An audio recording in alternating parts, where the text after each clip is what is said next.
Topic का second lecture चल रहा है। ठीक है, फर्स्ट में हमने क्या सीखा है, what is introduction to corporate finance.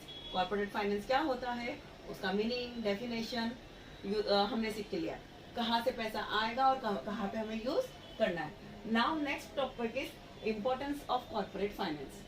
Basically ये इतना एग्जाम में आता नहीं है, बट फिर भी अगर हमें टोटल अच्छे मार्क्स लाने हैं तो हम कुछ भी स्किप नहीं करेंगे, और काफ़ी इजी टॉपिक है, आप ओन वर्ड्स में भी लिख सकते हो। हम एक शॉर्ट 5 मिनट्स में ये समझ के ले लेते हैं। So importance of corporate finance. Corporate finance, पैसे जो फाइनेंस होता है वो कंपनी को कहाँ कहाँ बेनिफिट करता है, एज सिंपल एज दैट।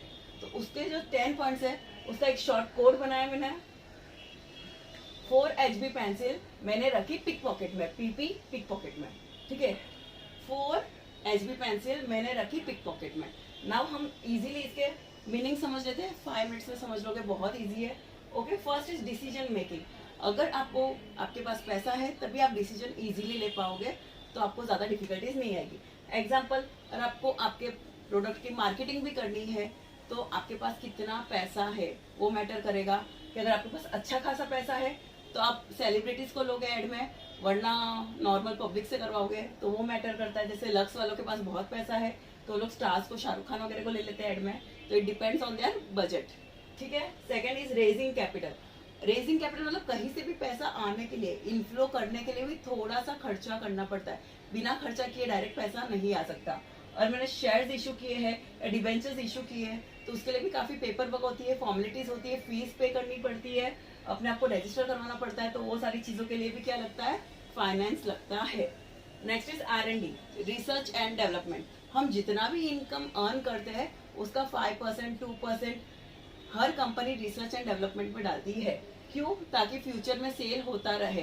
और आज भी नोकिया ने कभी रिसर्च एंड डेवलपमेंट में इतना गौर नहीं किया, इसलिए आज वो कंपनी बंद हो रही है। नॉर्मली वॉशिंग मशीन देखो, सैमसंग जैसी कंपनी, उन्होंने R&D में खर्चा किया है, तो सेमी से फुली ऑटोमेटिक मशीन लाई है, तो धीरे धीरे उनका सेल होता रहेगा। Next is smooth running of business. Now what is smooth running of business. Business चलते समय बीच में कभी कभी लॉसेस आ जाते हैं, कभी कभी पैसा अटक सकता है, तो हमारे पास थोड़ा सा साइड में पैसा होना चाहिए ताकि बिजनेस स्मूथ रन हो सके। जैसे एग्जांपल, यूक्रेन में भी बहुत बड़ी बड़ी कंपनीज होगी, सिर्फ इंडिया में तो नहीं है। तो यूक्रेन में वॉर के टाइम क्या सारी कंपनीज बंद हो गई? नहीं, कंपनीज तो चल रही है, बिकॉज उन्होंने कुछ पैसा इमरजेंसी के लिए रखा है। अगर वो टाइम पे पेमेंट नहीं करेगा एम्प्लॉय को, तो एम्प्लॉय भी जॉब छोड़ के जा सकता है, और एम्प्लॉय नहीं है तो आगे काम कौन करेगा। तो हमेशा इमरजेंसी के लिए बिजनेस स्मूथ रन होना चाहिए, तो उसके लिए भी फाइनेंस लगता है।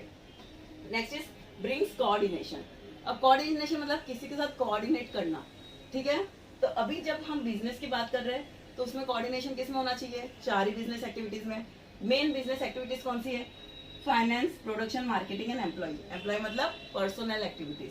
और मेरे पास फाइनेंस है तो मैं प्रोडक्शन कर पाऊंगी, प्रोडक्शन किया तो सेल होगा, सेल होगा तो प्रॉफिट होगा, प्रॉफिट होगा तो मेरे पास बहुत सारा फाइनेंस है। फाइनेंस है तो मैं मार्केटिंग करूंगी, मार्केटिंग होगी तो सेल बढ़ेगा, सेल बढ़ेगा तो प्रॉफिट बहुत बढ़ेगा, तो मेरे पास वापस फाइनेंस बहुत ज्यादा रहेगा। फाइनेंस रहेगा तो मैं लोगों को, एम्प्लॉय को हायर करूंगी, एम्प्लॉय को हायर करूंगी तो वो सेल कर पाएंगे, वो सेल करेंगे तो प्रॉफिट होगा, प्रॉफिट होगा तो मेरे पास फिर से फाइनेंस के लिए बहुत पैसा रहेगा। ठीक है, next is promotes expansion and diversification. Now expansion का मतलब क्या? एक ही चीज जो आप प्रोडक्ट सेल कर रहे हो उसी को और ज्यादा कंट्री या स्टेट में लेके जाना। एग्जाम्पल, मेरी एक कॉफी शॉप ठाणे में है, अब मुझे उसका एक्सपांशन करना है, मुझे कॉफी शॉप को पुणे में भी ओपन करना है, same product. And what is diversification? मेरा टी सेंटर है, ये वाले टी सेंटर वगैरह है, और मुझे सिर्फ टी नहीं सेल करना है, क्योंकि कस्टमर जो टी पीना आएगा वो टोस्ट या कॉफी या मॉफिन्स भी खाएगा, तो मैं प्रोडक्ट्स बढ़ाऊंगी। तो नंबर ऑफ प्रोडक्ट्स बढ़ाना, दैट इज डाइवर्सिफिकेशन। ठीक है, नेक्स्ट इज मैनेजिंग रिस्क। भाई इश्क है तो रिस्क है, बिजनेस है तो रिस्क है, वरना एम्प्लॉय को तो कुछ रिस्क होता नहीं है। तो ऑफकोर्स अगर मेरे पास बिजनेस है तो रिस्क है, तो रिस्क को भी मैनेज करना पड़ता है। इंश्योरेंस भी निकाल दिया, कभी कभी इंश्योरेंस पास नहीं भी हो जाए तो मेरे पास इनफ फाइनेंस होना चाहिए कि मैं रिस्क को बेयर कर सकूँ, उसको मैं झेल सकूँ। ऐसे नहीं कि मेरी पूरी बिजनेस बंद करने की नौबत आ जाए, तो वो चीज़ भी मैनेजिंग रिस्क होती है, उसके लिए पैसा चाहिए। Next is replace old asset.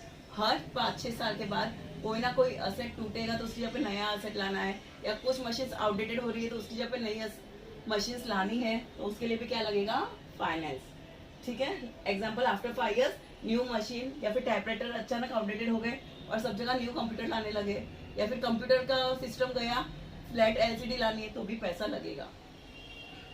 Next is payment of dividend and interest. अब जिसने भी रेजिंग किया, हमने पैसा रेज करने के लिए जहाँ से भी पैसा लाया, वो दान के लिए तो नहीं दिया कि वापस कुछ मांगेगा नहीं, ऑफकोर्स उसमें उसका कुछ बेनिफिट छुपा इसलिए दे रहा है, तो वो कुछ तो चाहिए उसको, तो वो हमें देना पड़ेगा। जैसे इक्विटी, जिसने अगर पैसे दिए तो वो रिफंड में डिविडेंड मांगेगा, पैसे उसको चाहिए in the form of dividend, जितना प्रॉफिट किया उसका कुछ हिस्सा चाहिए। और डिबेंचर्स या लोन लेते हैं हम बैंक से या डिबेंचर्स से लोन लेते हैं तो उनको टाइम टू टाइम इंटरेस्ट पे करना पड़ता है। Next is payment of taxes and fees. अगर हम पैसे कमा रहे तो ऑफकोर्स गवर्नमेंट को पहले टैक्स देना पड़ेगा और रजिस्ट्रार को फीस देनी पड़ेगी। कॉर्पोरेशन का सर्टिफिकेट है, इनकॉर्पोरेशन का सर्टिफिकेट है, सारी चीज के लिए फीस लगती है जो रजिस्ट्रार को देनी पड़ती है। तो दीज आर 10 पॉइंट्स। इसका शॉर्ट कोड क्या है? 4 HB पेंसिल मैंने रखी पिक पॉकेट में, ठीक है। तो ये आपके 10 पॉइंट्स इसमें कवर हो जाते हैं। ऐसा एक शॉर्ट एक पेज पे नोट्स बना के रख दो बुक में, टाइम एग्जाम के टाइम इजीली आप लर्न करोगे। Thank you.